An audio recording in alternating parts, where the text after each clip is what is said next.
right from the beginning of this process, Governor Habel of Kogi made it clear that he was going to run, okay? But, you know, we didn't take that seriously because he's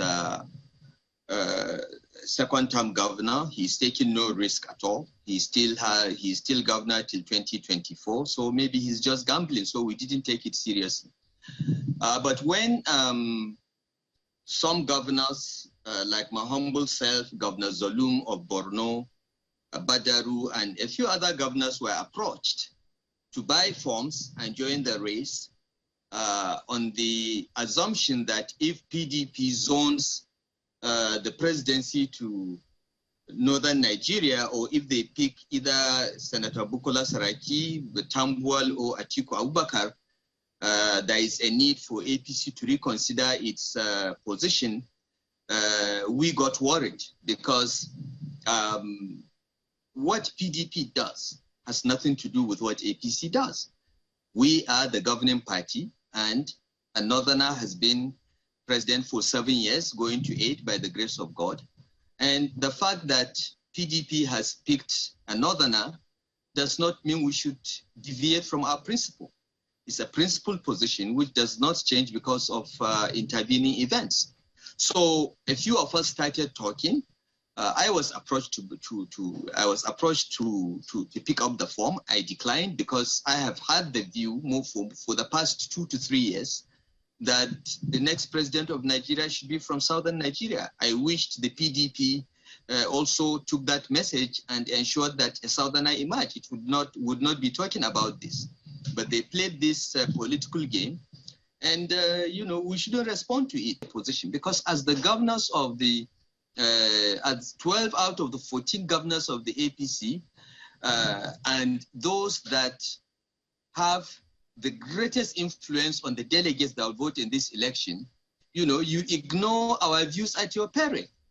And, you know, we felt that if we took that position and said, look, you know, this is our position, considered position as northern governors, and 12 out of 14 governors subscribed to this. The only 2 governors that did not subscribe to this were Governor Herbel, who was contesting, and Governor Maimala Buni, who was supporting the Senate president.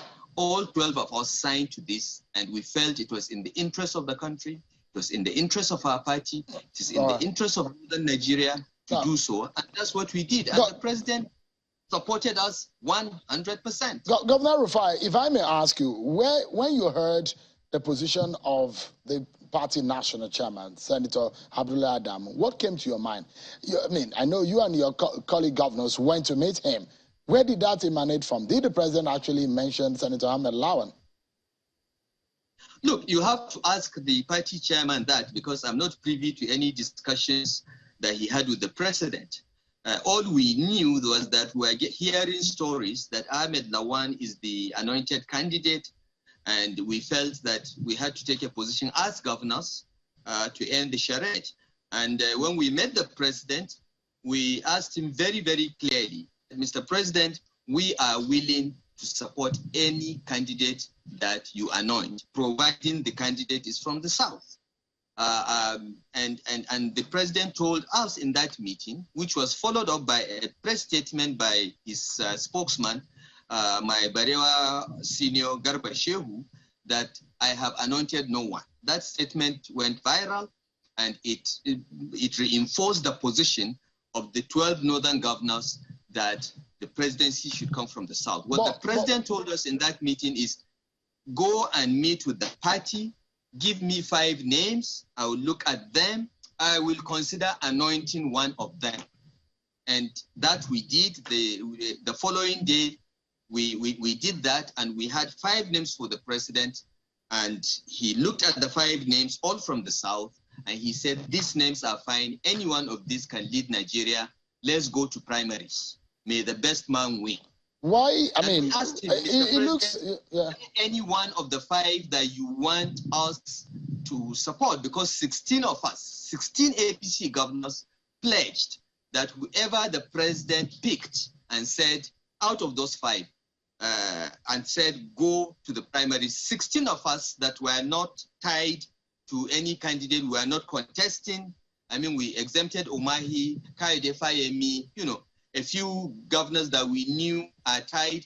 We said whoever the president anointed will respect the office by doing what he wanted. But he told us, I am anointing no one. Go to primaries and vote for any one of these five. Any one of these. Ask you, the choice of the governors, was it of Bola Tinubu? Was it because you knew that if he went into the race anyways, he was going to win because he has an overwhelming network that could win him the primary any day, anytime? Was that the reason, or you had some other reasons why all of you stuck with Bola Tinubu? Well, I can't say all of us stuck with Bola Tinubu. Not all of us stuck with Bola Tinubu. And in many of our states, the delegates' votes were divided. Before I went to address the Kaduna delegates for the last time before the voting, I went to the president and I asked him, Mr. President, have you decided on who we should vote for? He said, I told you, go and vote for any of the five. I said, Mr. President, the Kaduna delegates are your delegates. You are going to retire and live in Kaduna. So you can tell me who you want out of the five. And the president said, I want all five. Let the delegates choose. I said, what should I tell Kaduna delegates? He said, tell them to vote their conscience. They are representing 10 million people in Kaduna State. It's a heavy responsibility. They should discharge it and pick the best candidate. Now, I don't know how the Kaduna delegates voted, but the feedback I got after the voting is that most of them voted for Asiwaju, some voted for Amechi, and some voted for Professor Yemi Osinbajo. But overall, you can see overwhelmingly Asiwaju Bola Tinubu won. I would not say all the governors did that. We, the Northwest governors, we met, and most of us decided that, look, our best bet, the person that we can more easily sell in our region would be Asiwaju Bola Tinubu, and this is why you see that's why you'll see the pattern of the vote in that way. And wherever the Northwest goes, the Northeast follows.